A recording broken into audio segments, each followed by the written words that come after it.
This podcast is part of the Planet Broadcasting Network. Visit planetbroadcasting.com for more podcasts from our great mates.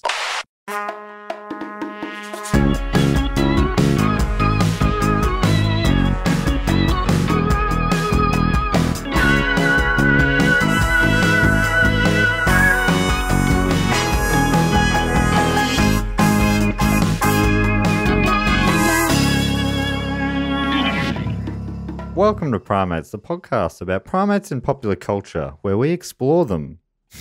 That's not right. Do we like a map? Like we explore their bodies with our fingers running centrally? No, that is not what we do. We explore primates in popular culture from chimpanzee all the way down to chimpanzee.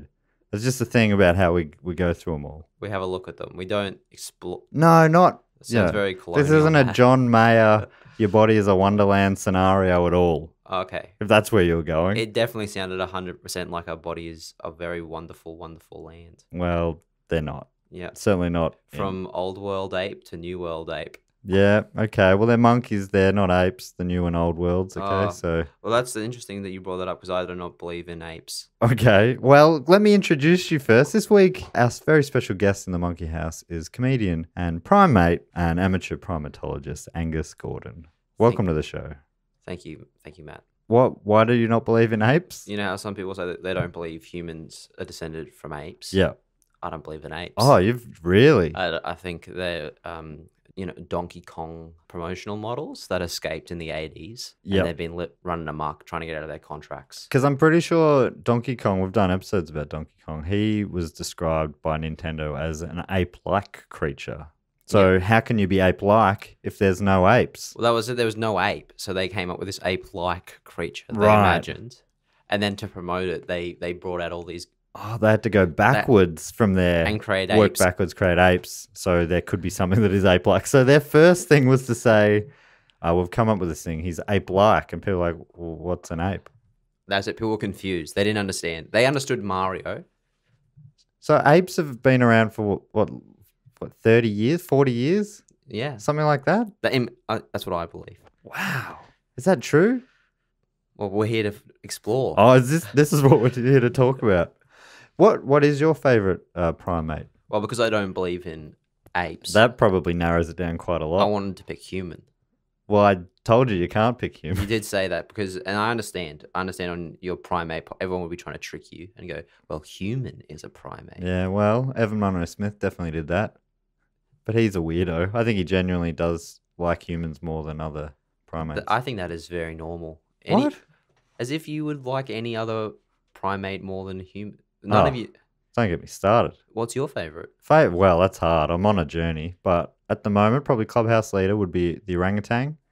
There's a few different macaques I quite like. Okay, macaques. Or... All your friends, everyone on this podcast has been a human so far. Yeah. You've had no other...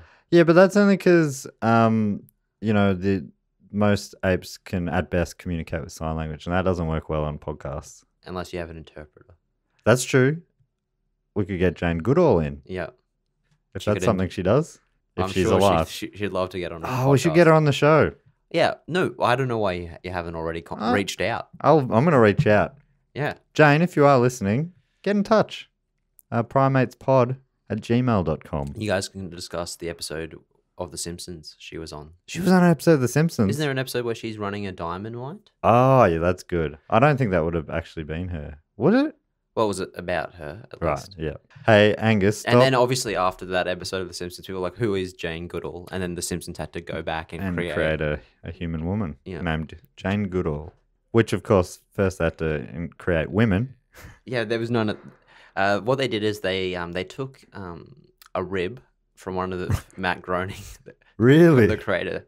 And they put it in the fertile earth. And then Jane Goodall emerged. Wow, that's amazing. Yeah. Anyway, so my favorite is I have to go back through the fossil record to find what does it mean to be human? That's the question you're really asking on this podcast. What does it mean to be human? What is a human? Because if I can't pick human, I'm trying to get a loop. I want to still pick human. Oh, so what's my loophole? Okay. Like, can I say, is it all of the Homo genus? They're out. Like, you can't be a Neanderthal or a Rectus. I have not put any thought into this. when you're putting down rules, Matt. I'm going to say Noah Rectus. Noah Rectus. Okay, well, I've picked Australopithecus sediba. Really? I've not pronounced that correctly at all. What does that mean? It's according to Wikipedia, it is a species of Australopithecus, the genus of early Pliocene, identified based on fossil remains dated about 2 million years ago.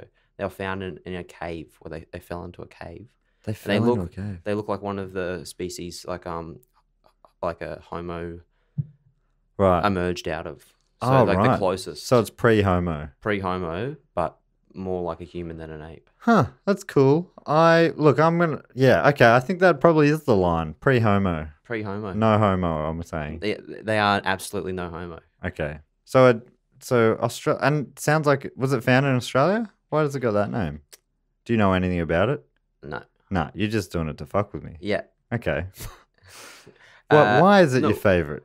Austral means southern, like Australia, and the ape, southern ape. Southern ape. Ah, cool. Wait, hang on. You said ape. Yeah. I think I found a loophole of my own. But like we said, humans are an ape. So then we're back. Oh, We're back okay. at We've square completed one. the circle. Yeah. This is what Elton John was singing about. He was talking about wheels, I think, Right. and how it's very important not to have a gap. Yeah. The evolutionary wheel. Does that mean we're on our way back to the beginning at some point? Yeah, maybe your great-grandchildren. My great-grandchildren are going to slink back into the sea. Yeah, they won't have lungs at all, so they're just back into the sea, and then a few more generations, you'll be back to single-cell organisms. Right. Yeast. Oh, so it's less of a wheel and more of a pendulum. So It swings backwards and forwards. Right. Yeah. I think. Okay. But then obviously it loses momentum, and then it sort of, peters out somewhere around rat. Rat. Okay.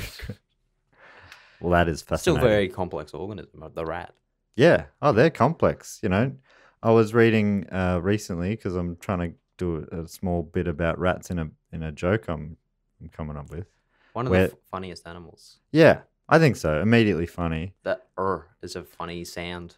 And they apparently, I'm trying to compare them to humans in how we process things, including grief. And mole rats, apparently, they drag the deceased into the communal urinal and seal it up and then dig a new urinal. It's kind of beautiful. I don't think you can have a greater tribute. No, I don't think so either. So this week, Angus, we are going to be talking about a very often requested topic, Harambe. Mm. That is an ape, aka gorilla, from popular culture. Yeah. He went big in 2016. It was the year of Harambe. Well, I hadn't heard of it because I still was denying the existence of apes. Which is interesting because you actually requested us to do this topic today. Yeah, well, I just learned about it. I've just come out. I've discovered that it wasn't just a human in a costume that was murdered. It was a different form of primate. Right. And did that make you feel more or less grief? I think less. When I thought it was a promotional model who was shot dead. Yeah. Tough. I've been in the promotional game is hard. You're handing out things for Uber. Yeah. One day you're promoting a Donkey Kong release, and then you're just shot. That made you sad. That made me very sad. But, someone who's just trying to earn a living. But when you realised it was a Western lowland gorilla, I was sad. I was still sad. Okay. Out of the lowlands into a zoo. Well, you're a man who feels sadness. You're very well connected to that. I've felt it 7 times. Wow. Twice when I realized the Loch Ness monster wasn't real. The first time, very sad. Yeah. Then I forgot that I thought it was real again. And then perhaps the grief was even greater. Wow, the second time around, because you were Yeah. also grieving part of your memory. Yeah. You lost another monster and also a bit of memory. It's a reverberation. Right. It's like a ripple effect. Right. Butterfly wings. Yeah. Who knows what that's gonna change in the future. Maybe it'll someday create a Loch Ness monster somehow. If you stitched enough butterflies together, Yeah. they could create some sort of aquatic beast. Wow. Yeah, flapping around. That sounds awful for everyone involved, especially the butterflies. I think they like it. So after the death of Harambe in 2016 at the Cincinnati Zoo, There was a huge outpouring of grief from the public. But according to the BBC, what wasn't expected was what came next. Harambe became memeified. His image was spread far and wide throughout the internet. He even became the subject of a song, Wow. as well as many serious and unserious online meme campaigns. Do you know how the song goes? Harambe, when we hardly knew you. No, I don't know how it goes. That's a beautiful rendition. Thank you. This is from Wikipedia. If you don't know Harambe, Harambe was born at the Gladys Porter Zoo in Brownsville, Texas, on the 27th of May, 1999. Obviously, in a pre-9/11 world. He didn't know what was about to come. A pre-Harambe world. That's true. He was was he born into a pre-Harambe world? I think he was born into a. But I think he became Harambe on his death. Do you know what I mean? It was a Right. the awareness okay, of yes. in much the same way Jesus had his greatest impact. After death. Well, a lot of people do. Vincent van Gogh was another. He lived in a pre-Van Gogh world. Yeah. Yeah. If only he knew. Mm. Harambe was named by Dan Van Coppenole, which is a fantastic name, a local area councillor who won a naming contest sponsored by the zoo. He came up with the name after listening to the song Harambe, Working Together for Freedom, by Rita Marley, widow of Bob Marley. Harambe is a Swahili term for communal labour. Hey, Wikipedia. They come up with all the great facts. That is great. Does that mean Harambe at the zoo was also like forced to do like odd jobs? Yeah, which is interesting because that doesn't feel like that. That's as a silverback gorilla, you normally used to just protecting the crew, Not doing like maintenance. Yeah, but I mean, in a lot of ways, a wild animal living in captivity is unnatural. So I mean, once you start down that path, let's see how unnatural we can make it. They always talk about if like apes using tools. Do you know what I mean? Like a chimpanzee maybe using a stick to get like ants. Yep, or the rocks to open nuts. Let's see if they can use a hammer. Yeah, Why not? why not? Circular saw. Let's see power tools. Power tools, Yeah. of course. The drills, Yeah. changing the different bits. I'm not saying let's not put hard hats and other safety No, workwear. safety first. Fluoro vests. Yeah, definitely. But once they've done an apprenticeship, unsupervised. Yeah. I think even more than normal, it would be important for a gorilla with a power drill to be wearing a fluoro vest because you want to see them coming. Yes. No, but you also want not just to let people know where they are for safety, Yeah. but for the spectacle of Yes, it. that's true too. Especially at the zoo. I mean, in the end, it's all for our entertainment, right? So let's put on a show. Yeah, I think fluoro vest, but maybe velvet pants Velvet pants and mirror ball. and a little hat. Mirror ball, little hat, some sort of light chase sequence. I think maybe the costumes of all the village people on consecutive days. Yeah, Not just like why stop at the construction worker? that's true. Yes, cop. What else you got? Cowboys, Cowboy. Leatherman. Yeah. And is it the Native American? Native American. Although that's a bit different because I think the Is that cultural appropriation? Well- If a gorilla, that might be, but in the band, I'm pretty sure the guy who wears that in the band is Native American. yeah, but for the gorilla, is it? Well, the gorilla isn't. I'm pretty sure. Yeah, No, so that would be no good. you can't do that one. I'd be pretty sure that you can't do that one. Yes, Okay. I would err on the side of safety. Yeah, always. Always safety first. Obviously, this is a soy boy safe place. Oh yeah, no. Matt force fed me tofu on the way in, like a seagull. Yeah, I opened up my pores this morning, and a lot of toxic masculinity leaked out. So I'm glad I got rid of tofu. And, yeah, that'll neutralize it nicely. yeah. Rub it into your pores. Rub it into your pores. Yeah, you can apply it topically. That's what a lot of people don't know that about tofu. It's not just edible. You can rub that on your skin. Works as a beautiful exfoliator. Would you use a firm tofu to exfoliate, or like a soft?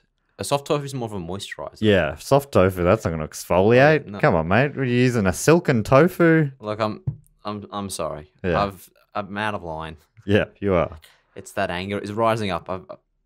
I'd consider a tempeh potentially for an exfoliator. Yeah, maybe like a peanut glaze Oh, on your yeah. tofu. Yeah, yeah. That's really going to That's nice. Obviously, double check your peanut allergies first. So- Obviously. sorry. That goes without saying. If you're listening out there, don't rub peanuts on your skin Look, I'd make if you have a peanut allergy, just because Angus said to. I mean, you will have very clear skin before it's immediately inflamed. Yeah, that's true. So on September the 18th, 2014, Harambe was transferred to the Cincinnati Zoo and Botanical Garden to learn adult gorilla behavior and join a new social group. Oh, man. So it was... Shipped off to boarding school. But yeah, it sounds like it was all pretty positive there. And then this is from Wikipedia. On May the 28th, 2016, that fateful day, so not even 2 years later after moving in, a 3-year-old boy visiting the Cincinnati Zoo fell into the moat at the Gorilla World habitat. Witnesses said they heard the child say he wanted to go into the gorilla enclosure. So apparently there was motive. The child is true to his word. Yeah. So I don't know why people didn't stop and go, hey, don't do that. Although I also, if a boy said that to me, I would have said, sure thing, boy. It's an enclosure. You can't get in there. I'm assuming that there's somehow no way for a small toddler to get in to this gorilla cage. Yeah, enclosure. You do have to wonder if a boy can get in, can a gorilla get out?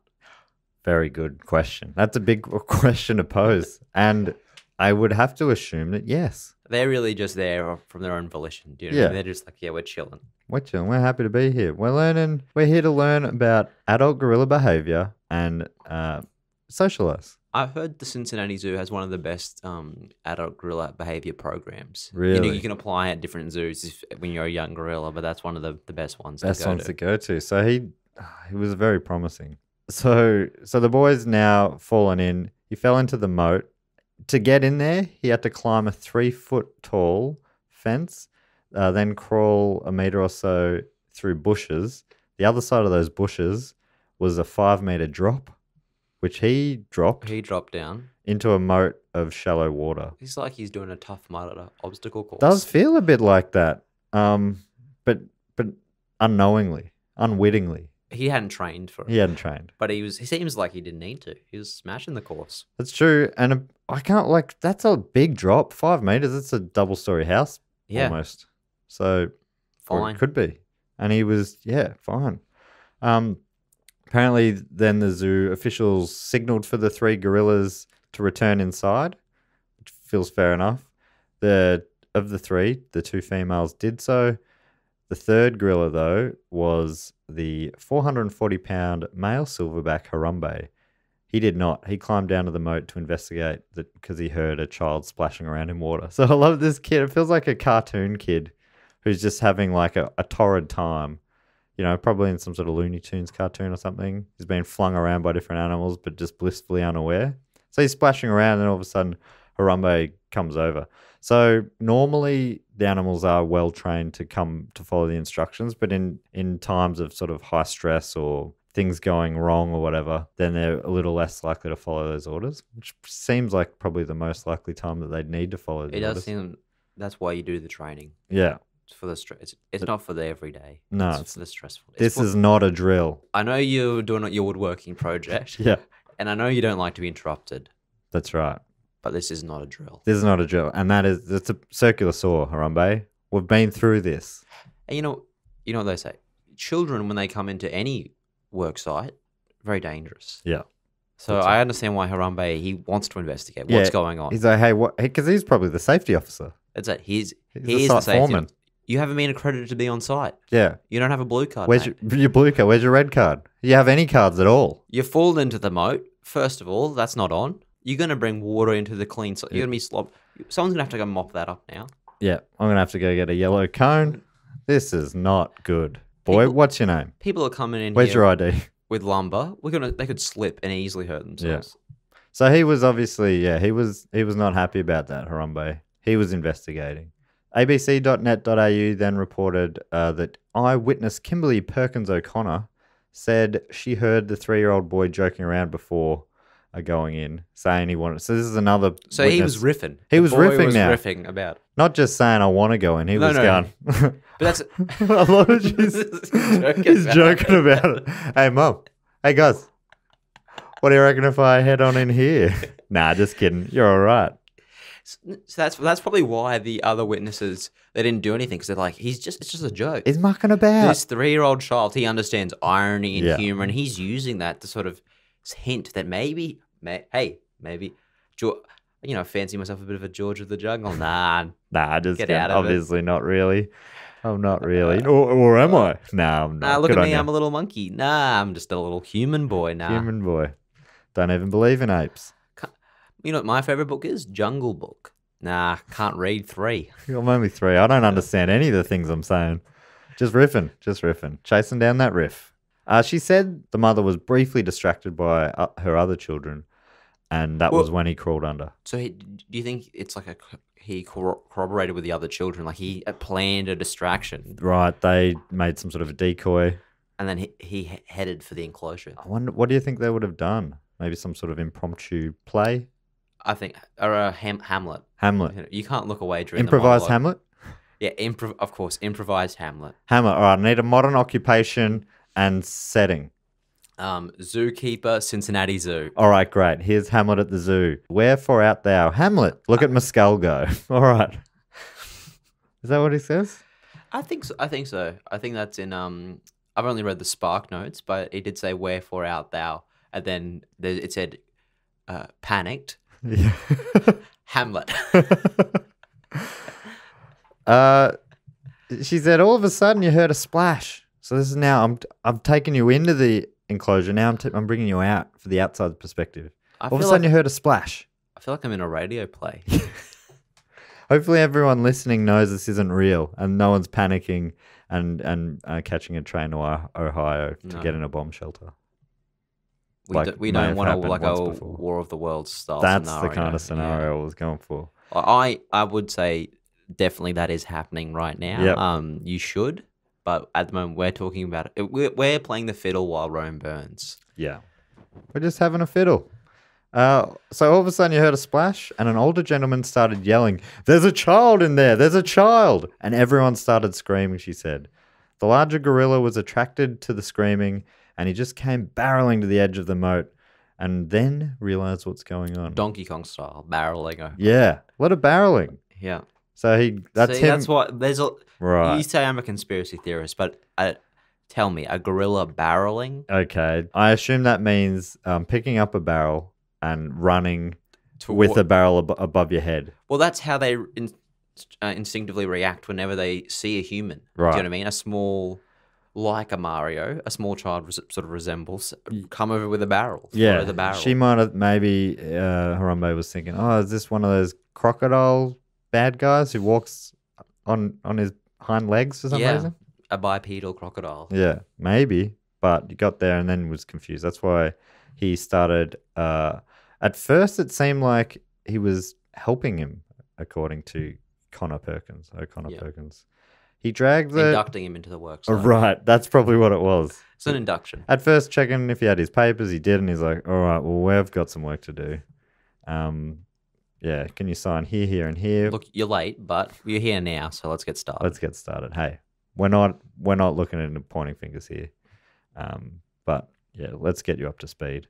He dragged the little child further down into the moat, and he almost looked like he was helping him. Pulled up his pants, stood him up. Check to see if he had steel caps. Yep. And then all of a sudden, everyone started screaming again, and he pulled him completely out. So every time the crowd screamed, it sounds like that agitated Harambe more. Yeah. Because he's like, it would have been stressful. Well, he's performing. Do you know what I mean? Normally, he's just working away. Right. Like I said, unsupervised. He's a skilled tradesman. Yeah, that's right. This isn't a spectator sport. Come and see the finished product. Obviously, come to my workshop. Let's look at the tables that I've made. Yeah. But look, I need a bit of peace and quiet. Yeah, well, when I'm working. Yeah, I'm an artist. I make artisan tables. that's right. So yeah, come to the showroom. Wax finish. I saw him again later. Once he was on top of the habitat, dragging the boy, pulling him underneath him. It was not a good scene, she said. He at one point, now she's sort of back. She's seen her kids, or she's seen these kids do a play, and she's like, "That's good." I know acting. I know a good scene when I see one. And then she turns around, and all of a sudden she's having a go at Harambe's acting. He's just a promotional model who has moved into woodwork. Yeah. Obviously, the acting didn't work out. He's trying to improvise a scene, and apparently it's not good. Anyway, It's not a good scene. he at one point had him between his legs and was hovering over him and wasn't budging. Once he pulled him out of the moat and on top of the habitat where it was all cement, he was being very aggressive. The boy did try to separate himself, and he pulled the boy back in, tucked him underneath, and really wasn't going to let him get away. He literally picked up the boy by his calf and dragged him towards another cave to basically get him out of the view of the crowd that hadn't yet dispersed. I imagine the crowd wouldn't have dispersed yet. You know, you watch a bit and you're like, I've seen enough. I want to see the tigers before the end of the day. Yeah, let's see if there's any kids in the tigers thing. Yeah. That's going to be a show. I want to see if there's any kids in the eagle enclosure. You know what I mean? I'm sick of this boy gorilla. Yeah. Tired. It's a tired trope. Let's see what else is going on. It's been done. I saw it at the New York Zoo. Yeah. I don't need to see it at some sort of regional zoo. You know, I'm not. No, thank you. Yeah. Cincinnati is a pretty big city. They're in Ohio, Cincinnati, Ohio. So if anyone is listening, that is the worst place you could go. If you're panicking about this incident, do not go to Ohio. You'll only make things worse. Yeah.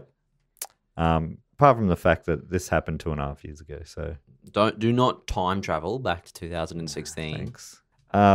So this guy, Bruce Davis, saw the gorilla throw the child. I should say, if anyone doesn't know much about this story, the kid's fine. The kid is fine afterwards, and I believe to this day is still fine. How often do you think he riffs about getting into enclosures now? I reckon he's probably gigging on this quite a bit. He dines out on it. Yeah, I mean, it would feel like it's a big win as a performer, but I think eventually you're going to be typecast as the... You're trapped in this story. You're the I didn't do it boy. Yeah, exactly. You know, you're on Conan, but everyone just wants to hear your I got Harambe shot story. Exactly. So apparently Bruce Davis reckons that Harambe threw him 10 feet in the air and he landed on his back. That feels... This boy is indestructible. He's fallen 5 meters. Yeah.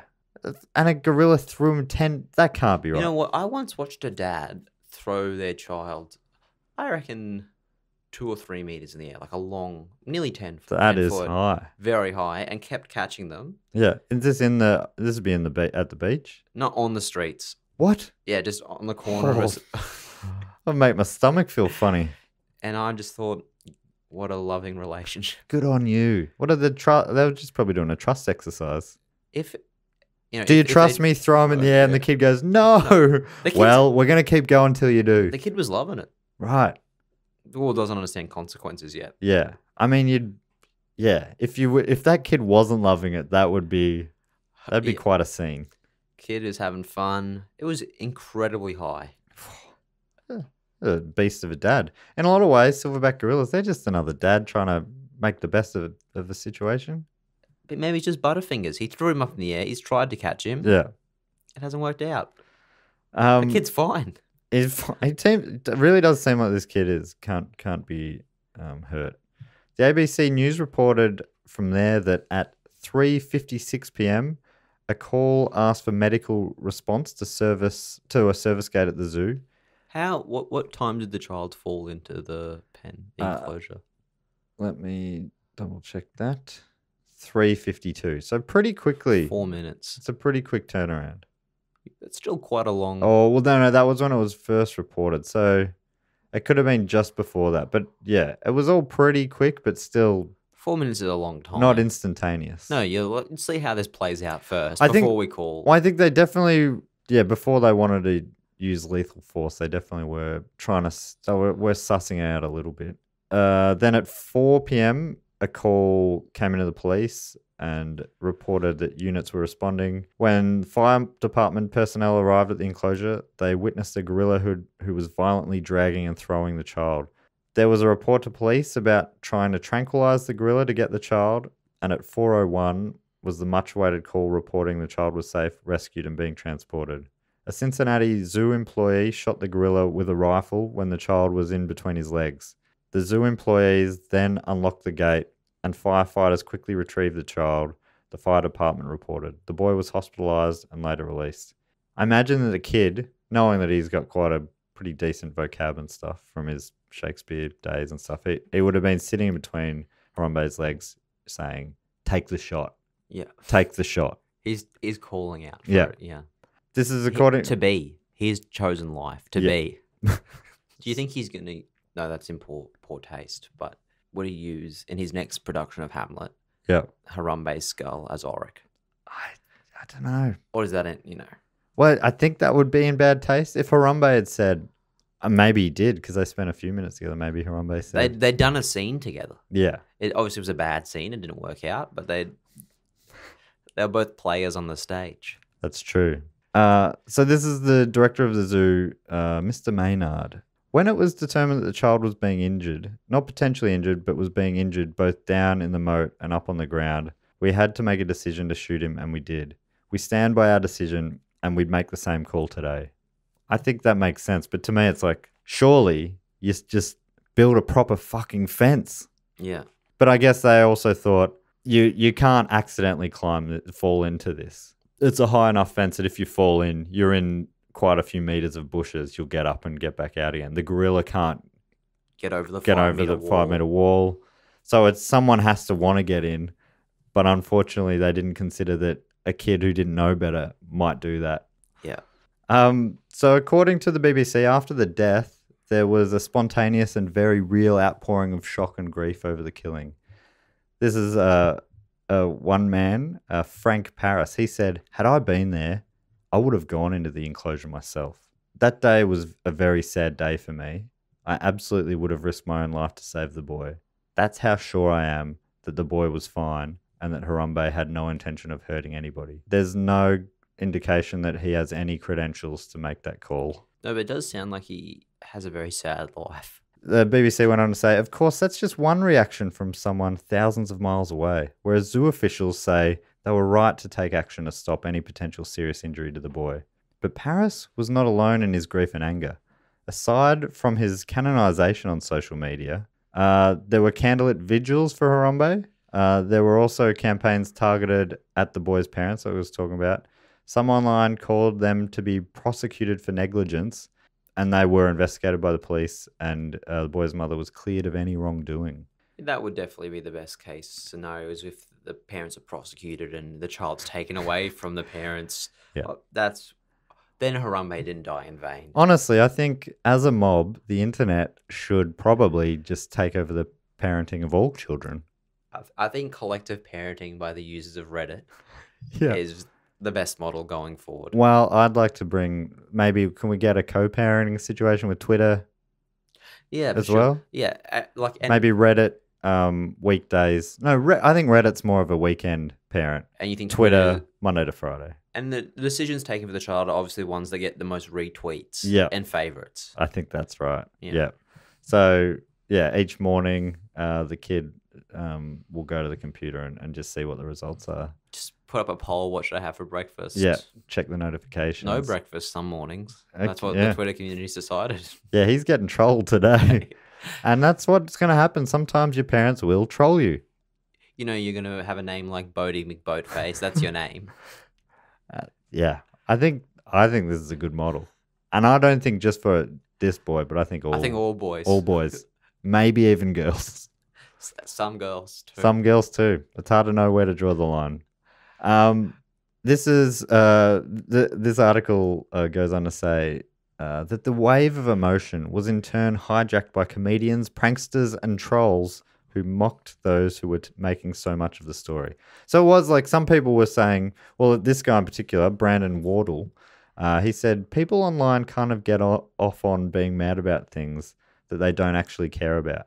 You didn't know Harambe. Your life wasn't really affected by this. I think that's a bit rough. Like, I think people can be sad that a gorilla had to be killed. Yeah. Right? I kind of get his point. So this other guy, Romano, who wrote for Vox, said, "If you're really tired of seeing media hysteria dominate news cycles and dominate conversations, the sheer absurdity of Harambe as a social issue was a really easy thing to mock. I think it spoke to a level of outrage fatigue.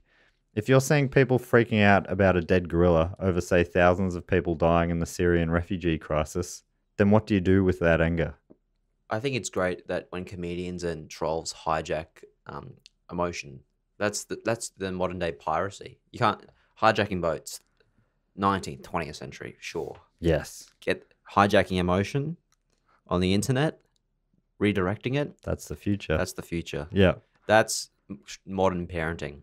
You used to be rewarded by taking over a ship or vessel by like a big cache of gold and treasures. What's the modern treasure? Likes. Likes. Likes and retweets. Oh, look at Hey, you don't even have to bury them. Right. Proudly display your likes and retweets like a lord with gold chains. Just all these likes stitched into your forehead. So what Brandon Wardle did, who's the comedian, he did this basically. He was the one who started Dicks Out for Harambe. He said he was probably drunk when he tweeted it, and it just got out of control.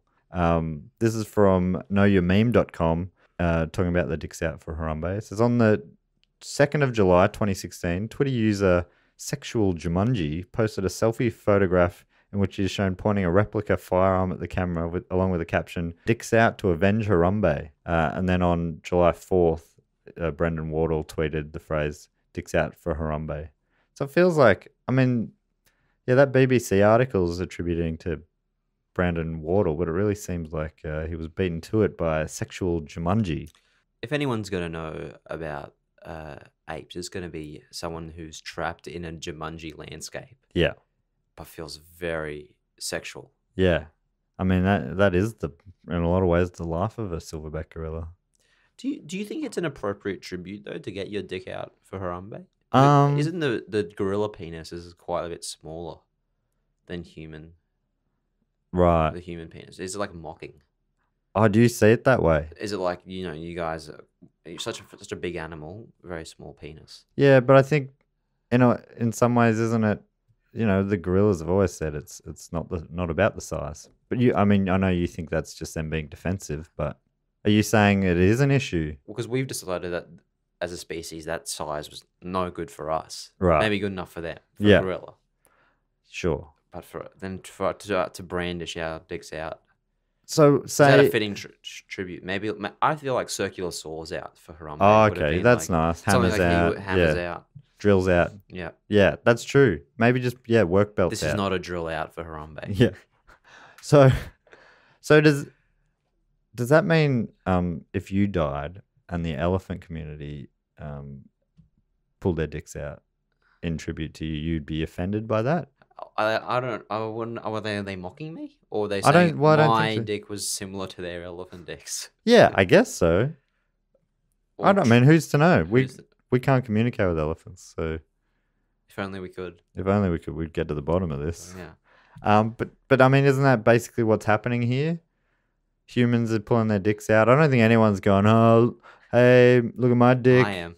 Gorilla. Oh, that's what you were doing. Okay. Well, now I'm confused. It's hard. Well, that's the problem with these things. There'll be so many different factions So many coming at it. interpretations Yeah. of. There's an ambiguity in jokes, which is important for comedy, but allows for things maybe you didn't anticipate to occur. Anyway, so the Wardle tweet led him to be branded by Rolling Stone magazine as the voice of a generation. Dicks out for Harambe. Hmm. It's something I've wanted to say for a long time, but I've never been able to articulate. I know me and my peers are often, we had this, vague, undefined feeling like how it's always been burning inside me, and then dicks out for Harambe. Dicks out for Harambe. It gave me a voice. There's something really beautiful about it. I saw one where it had, the famous photo of Muhammad Ali doing like a left hook above his opponent. Yeah. Standing above a knocked out That's opponent. such a good photo. And then on the ground is dead Harambe. As if to imply Muhammad Ali had knocked out Harambe. Yeah. And now are both dead.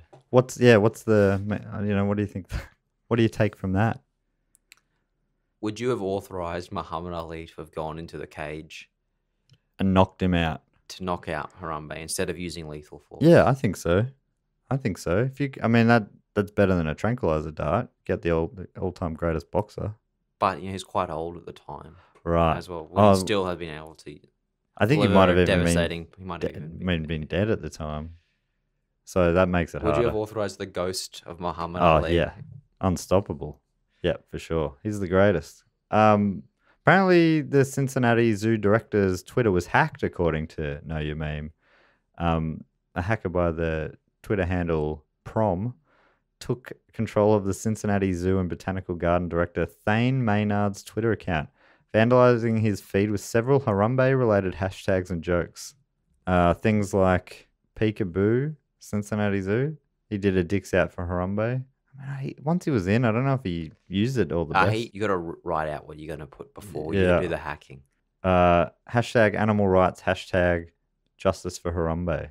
Yeah. It is interesting where these memes do play a game of sincerity and complete disregard for animal welfare. On one hand, they are seemingly a genuine outpour, and on another, at the same time, just completely mocking the idea of having any true beliefs. It goes from one to the other. It is like all these things go on that wave, right? There's always, whatever it is, the online mass goes from loving something to pushing back against that and then pushing back against the pushback. Sort of the dialectical movement of like hypothesis and then, antithesis and then this sort of synthesis where that hack seems to be on both hands mocking and truly upset about Harambe in the same tweet. It's really confusing. Yeah. So yeah, he's done a justice for Harambe, a dicks out for Harambe, and he's done one that's Harambe 1, Cincinnati Zoo none. Like it's a contest there. I'm not sure what the game is, the amount of times you've died. Or hacked the Twitter. Hacked the Twitter. Maybe he's saying he's Harambe. Or maybe it's a win for Harambe. Right, okay. That's a bold call, I'd say. Harambe was an active Twitter user, so that's true. Obviously, when put tools down and on his lunch break, Smoko, he didn't smoke. It was always on his phone. He tweeted. Yeah, tweeting was his vice, he always said. Yeah. He's addicted to retweets. Yeah. He's always checking to see if he's getting that little bit buzz. of serotonin or whatever it is. Well, I heard that you had an episode recently where these apes, they could take selfies. Monkeys, please, Angus. Monkeys, they're macaques. Macaques. Sorry, I'm very new to the monkey world. Right. Very new. Yeah. To even accept it. Part of me fights back against it. Wait, was it even monkeys you didn't believe in? Because you said you didn't believe in apes. Or all non-human spectrum. Primates. Yeah, all non-human primates. Wow. Yeah. Bloody hell. I've only just turned around. Huh. Well, there you go. So the Cincinnati Zoo released a statement. It's a brave new world monkey. On August the 22nd, the Associated Press published an article titled Harambe Lives. Killed zoo gorilla gets a second life online, which included a statement from Maynard denouncing Harambe-themed internet memes. Well, if anyone knows how the internet works, definitely telling people that their memes are disrespectful, that all put a stop to it. Yeah. This is what he said. We are not amused by the memes, petitions, and signs about Harambe. Our zoo family is still healing, and the constant mention of Harambe makes moving forward more difficult for us. We are honouring Harambe by redoubling our gorilla conservation efforts and encouraging others to do so. So obviously that's a very nice, sincere message, but that was what kicked off all the memes in the first place, was the sincere emotions. Yeah. So I feel for him, and then you're like, oh man, someone should have told you that this was not going to stop it. But it's like, when you're the principal's telling the school to be serious and stop laughing. Nothing is funnier than an authority figure trying to suppress humor. Yeah. It's just adding fuel to the flames. Right. This is still on the Know Your Meme article. That day, The Independent published an article about Maynard's statement. In the comments section of the Independent article, many users referenced the Dicks Out for Harambe slogan. So they're just like, this sincere article, and it's just like kicks off more Dicks Out for Harambe stuff. Oh, you don't want us to say Dicks Out for Harambe? Did you know about the Harambe Cheeto? I have not heard about the Harambe Well, Cheeto. you're missing out, because on Feb the 6th, 2017, eBay seller Value Stamps Inc. posted a bidding for a Cheeto that supposedly, and I'm going to take out the supposedly here, the that definitely resembled Harambe. The bidding started at $11.99. In the course of one day, the bidding rose to extremely high levels, almost certainly due to trolling. And eventually, the Cheeto was sold for $99,900 the morning of February the 7th. Does that Cheeto, in your opinion, look like Harambe or just any gorilla? No, that's Harambe. That's in particular. Harambe, you can tell.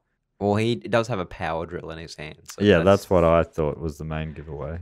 And was that a real purchase? Like, it wasn't a joke? $99,000. That was actually someone actually spent that money. I don't know that for sure, but it reads like it was real. But sure, who's got that money to spend on something like that? Who has internet? You can throw away $99,000 on memes.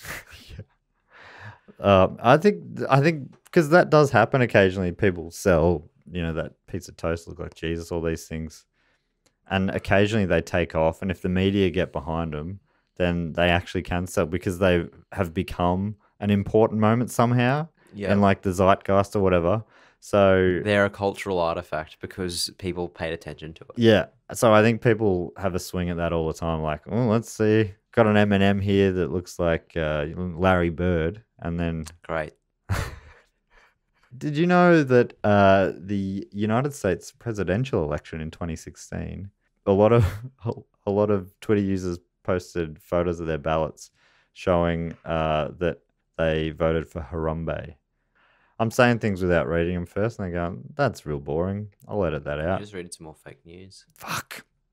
Did you have anything else about the memes you wanted to talk about? No. I think my favourite comedian is Stuart Lee, and Have you been on the record about that before? No, I've never. I've kept it hidden for years. And I was thinking about memes and how they work and what's good about them. And, it's very easy to be dismissive of memes. Yeah. Meme culture. But in many ways, these memes are better than Stuart Lee jokes. Right. Because they're just repeated more times. And that is the funny thing about Stuart Lee is endless repetition. He does use repetition well. And the Harambe meme is essentially a Stuart Lee joke, but industrialized. It's just a factory for repeating the meme. The joke over and over again. And I sent that to my friend Jack Druce. Has he been on this podcast? He has not been on this podcast. The comedian Jack Druce. And he replied saying that was like a sort of funny joke that Stuart Lee could have written about social media if he hadn't stopped writing after he noticed that people are on their phones sometimes. Because in his latest show, Content Provider, Stuart Lee is not happy with memes and people being on their phone. He is grumpy about it. But people, the Italian shoemakers were unhappy, the Luddites, right, when they were replaced, and now the great Stuart Lee is replaced by memes. And their ability to be replicated constantly. That's how we know we're still on the upward swing of the pendulum. We haven't reached the peak yet. No. What's after memes? Yeah. Ugh. I think we're getting close now with memes to reaching the pinnacle. And before we have to start coming, then it'll be back to Stuart Lee. Back to Stuart Lee, yeah. You play the pendulum twice, once on the way up and once on the way down. And it's good to be back. So this is kind of the thing I wanted to maybe finish with. Is talking about a former zookeeper named Amanda O'Donoghue. She's talked about a lot of the outrage with how the zoo handled what happened afterwards, right? She wanted to talk about it from a zoo person's perspective, saying an adult male silverback gorilla has one job, and that is to protect the group. He wasn't, like when an intruder comes in, he's not going, oh, let's see what this kid's like. Maybe we'll bring him in. I want to look after him. There's none of his instincts would be saying that, right? Saying even though that gorillas are considered gentle giants, she says, at least when compared to their more aggressive cousins, the chimpanzees. I mean, why are you taking a swing at the chimpanzees here? Don't bring them into it. If you're going to defend the gorillas, sure. But don't, on the follow through, don't bloody knock out the chimps. A little jab at the chimps there. She's got unfinished business with chimps. Yeah, I think obviously. So. Apparently, an adult gorilla has roughly 10 times the strength of an adult human. I wouldn't have been surprised by more than that. You could have said any number, and I would have been like, that sounds true. Well, what do you bench? I bench one Harambe. One Harambe. So, Harambe could bench 10 Harambes. 10 Harambe. By that logic. Also, there is a huge spectrum of how weak and strong an adult human can be. Yeah, like that's right. At the weekend, there's people like us who don't bench. And the strong You don't end. even bench? People who bench. Mate, I benched yesterday. How much did you... Don't ask me personal questions like like you that. literally just asked how much I benched. Well, no, that's what she asked. I just put it to you. She's in this quote. She In says, the quote, how "What much can do you bench press?" Yeah, Oh, she says that. yeah, But you did say it to me in a way that I you did. asked me to answer. yeah, sure. And then you became quite defensive as soon as I asked. Well, it's good. I how mean, I much asked you because you're a beefcake. Anyway, she says, an adult male silverback gorilla has one job: to protect his group. He does this by bluffing or intimidating anything that he feels threatened by. And you can't bluff a 3-year-old. No. This 3-year-old just calls bluffs. Yeah. But, he saw a fence. He was like, that's a bluff. That's He's not a like, really I got to fence take it actually up a can-" Yeah. notch. I got to take it up a notch. But he was not just threatened by the boy, but also by the crowd who was making A lot of unusual amounts of noise. She said, I've watched this video over and over again, and with the silverback's posturing and tight lips, it's pretty much the stuff of any keeper's nightmares. I keep hearing that the gorilla was trying to protect the boy. I do not find this to be true. Harambe reaches for the boy's hands and arms, but only to position the child better for his own displaying purposes. Males do very elaborate displays when highly agitated, slamming and dragging things about. Typically, they would drag large branches, barrels, and heavy-weighted balls. Barrels again. Also, heavy-weighted balls. Heavy-weighted balls, yeah. This has got to be talking about zoos, not in the wild. Where are they getting these gym balls from? Medicine balls. They're doing burpees? Yeah, they must be. But the idea is to make as much noise as possible. So this is just as a display to scare people off, right? Normally not in an effort to hurt anything, just to intimidate. It was clear to me that he was reacting to the screams coming from the gathering crowd. They didn't use tranquilizers for a few reasons. A, Harambe would have taken too long to become immobilized and could have really injured the child in the process, as the drugs used may not work quickly enough depending on the stress of the situation and the dose. And B, Harambe would have drowned in the moat if immobilized in the water and possibly fallen on the boy, trapping him and drowning him as well. So obviously it just wasn't a... People say, why didn't they do it? It's like, it's a pretty good reason. Yeah. And all of that talking is assuming that these people who've decided to work with animals as their life's work somehow went, yeah, I'll just shoot this endangered gorilla. We've been waiting for the day. Yeah. Not going, this is the hardest thing I've ever had to do. I'm going to think about this the rest of my life. They probably were like good friends, really. Yeah. It sucks, but and it's also easy to make decisions and calls when you have the luxury of being thousands of miles away, watching it on a computer screen, not feeling the pressure of the situation. Totally. She goes on to say, this is her final paragraph, I can't point fingers at anyone in this situation, but we need to really evaluate the safety of the animal enclosures from the visitor side. I know one thing is for sure, those keepers lost a beautiful, and I mean gorgeous, silverback and friend. I feel their loss with them this week. As educators and conservationists of endangered species, all we can do is shine a light on the beauty and majesty of these animals. Conservatives. Yeah, they're politically conservative. As zookeepers and people who lean politically right. We'll just shine a light on the majesty of these animals in the hopes to spark a love and a need to keep them from vanishing from our planet. Child killers, they are not. It's unfortunate for the conservation of the species and the loss of revenue a beautiful zoo such as Cincinnati will lose. Loss of revenue? She made it a bit gross in the end. Well, she said as a conservative. She did say that. You need to generate revenue in order to provide a financial incentive to keep the species going. What's the bottom line? This is from Wikipedia again. In September 2017, the zoo added Mashindi, a 29-year-old male Western lowland gorilla, transferred from the Louisville Zoo. He joined females Chewy, 21, and Mara, 22, who were present the day of the killing. At the same time, the zoo created a new indoor habitat where the gorillas could safely view the public year-round from behind safety glass. Yes, it is all... it's such a... I do find this heartbreaking. So I totally relate to the people who were emotional about it at the time. And when you're emotional, maybe you take swings at people, but logically you'd say the mum did not want her kid to fall into that enclosure, and the zookeepers did not want to kill Harambe. Because of the internet now, it becomes more than just like a localized tragedy. It becomes an outlet for I think a lot of things in people's life. I think there's you feel there's outrage culture because I think a lot of people have a lot of stuff trapped, going on, and these become ways that they can express their own disappointments. Yeah. And it can reach lots of people very quickly, and then obviously that just can become mocked and memeified. Right. And then you have on one hand like the real sort of tragedy of a gorilla being shot because of an accident. Yeah.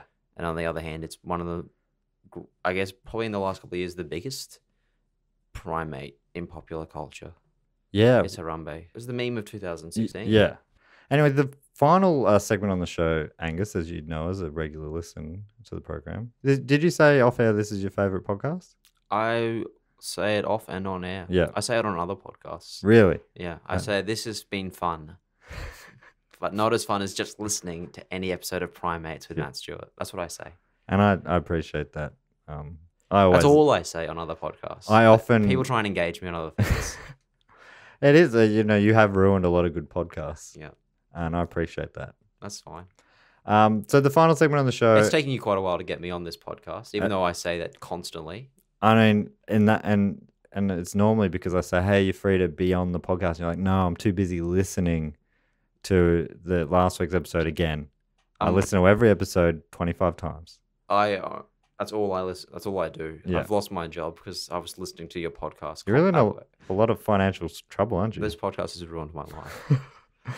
The final segment is the Patreon shout out. So if you like the show, you can support the show and also Do Go On and Book Cheat, the 3 podcasts in the Do Go On podcast network, by going to patreon.com/dogoonpod. This week's Do Go On, if you're interested, is about the possible axe murderer Lizzie Borden. It's a really great fun episode about a classic page in American history about a woman, Lizzie Borden, in America who may or may not have killed her dad and stepmother with an axe. Oh man, that doesn't sound fun at all, but it is interesting. And people have previously supported us on Patreon, include Jessica Gibbons. And I ask people on Patreon before I shout out their name to tell me what their favourite primate is. And I think you might see this one coming with Jessica Gibbons. She said, my favourite primate is the silvery gibbon. I feel like the reason is obvious. Every time we visit a zoo, we take a family photo with the exhibit. Gibbons. Obviously, that's a gibbon. That wasn't... that one was clear. Yep. Concise. Yep. Funny. I'm laughing. It had it all. Thank you so much, Jessica, you legend. T. Physicus says his favourite primate is sea monkeys, which obviously are not a primate at all. But he goes on to say, not the mail order civilization, but when you take apes to the ocean on holiday. Oh, he got you mad. He got me. I was tricked. Always read to the end of the sentence. Thank you so much, T. Physicus. Nathaniel Gingrich says his favourite primate is the lemur because of the show Zubumufu, which people mention a lot. I've got to watch it and probably do an episode about it. I don't know. Zobumufu. I'm going to look that up. Thank you so much, Nathaniel. And finally, Rick Zhao, or Zoo. He says the rally monkey, which we talked about on an early episode, maybe one of the very first episodes, I think. As a lifelong Angels fan, the rally monkey has captured my heart from childhood.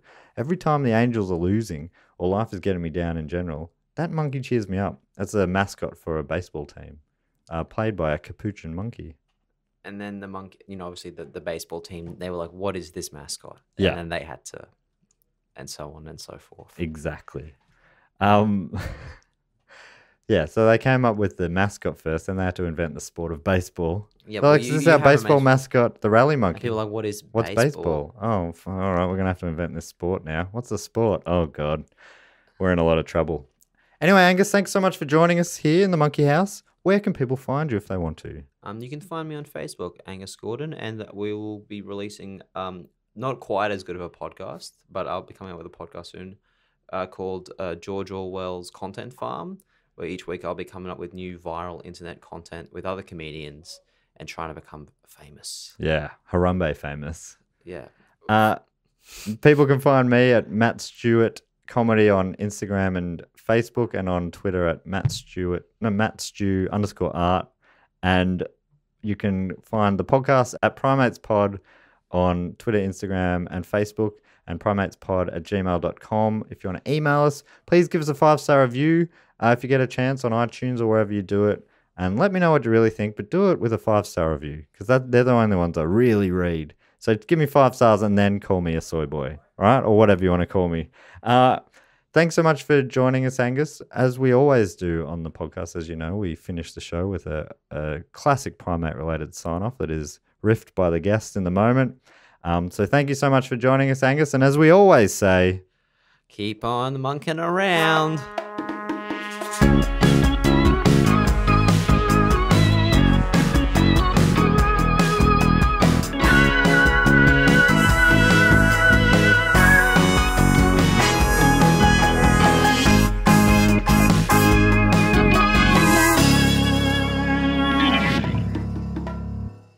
This podcast is part of the Planet Broadcasting Network. Visit planetbroadcasting.com for more podcasts from our great mates. I mean, if you want. It's up to you.